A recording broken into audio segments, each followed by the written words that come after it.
So I think the conversations with Ray probably started when she was like 7 or 8. And she just asked, like, are we going to get back together? No, never. Are you sure? Absolutely. Because my friend said that his mom and his dad are, yes, that's great. I'm so proud of them. We're not going to. Because. And then we have a conversation about the why. And then it's like, oh, okay, well, can I live with him for a little bit and then live with you for a little bit? No, because. And then the explanation as to why. And so it's like, oh, now because of the age, there were plenty of topics that we revisited because now she's older and she's like, hey, you remember when we were talking about this, that, and the other? Yes. So I was thinking, and then we go back over, well, this, that, and whatever it is, like the whole living situation or getting back together. And it's like, now she has a better understanding because she's a little bit older, the dynamic, I think,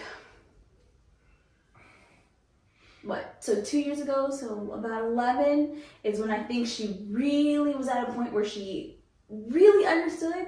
She accidentally heard a conversation between her father and myself, and after that conversation we had to have a sit down and we had to have a talk about what she heard, how it made her feel. Was it a conversation?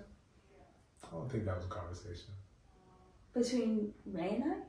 No, you said between she heard you and her father. That wasn't a conversation. That was. It started out like a conversation and then became a rant, a scream match.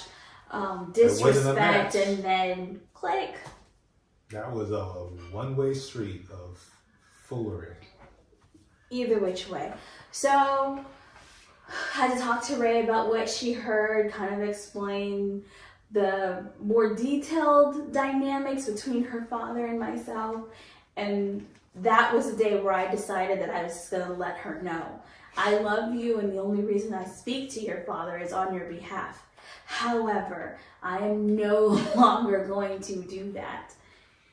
And she said, okay, I understand. He's not very nice when he talks to you. So she got it. Mm-hmm. And since then, we haven't really had any other questions, concerns. No, well, maybe there was nothing. Total and complete understanding since then. And now that she's 13, it's in her court. We put it in her court because she knows what it is that she wants to do, where she wants to go, who she wants to spend the time with. So some things are in her court. I mean, others it's like, no, you need to do these, that, and the other. Yeah.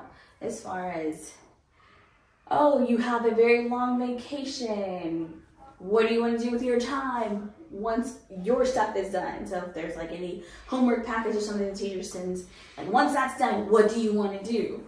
And then we go from there, which was a conversation that had to be had with her, so she knew she was having this increase in responsibility and autonomy, and then with her father, and then with her grandfather, so that they were on board and understood. Well, they didn't have to be on board. They just need to understand. Well, they were on board to this is what we're doing. This is the plan. Yeah. Rather than being in the dark. Now, again, no, they couldn't be like, I don't agree with that.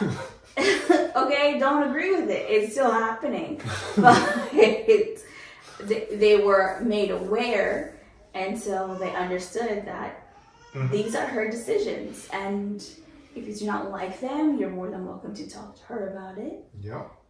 And she is of a competent age because some people, could draw people back into custody court. Judge has the authority to question and ask. So, hey. Yeah. It's in your court. But yeah, I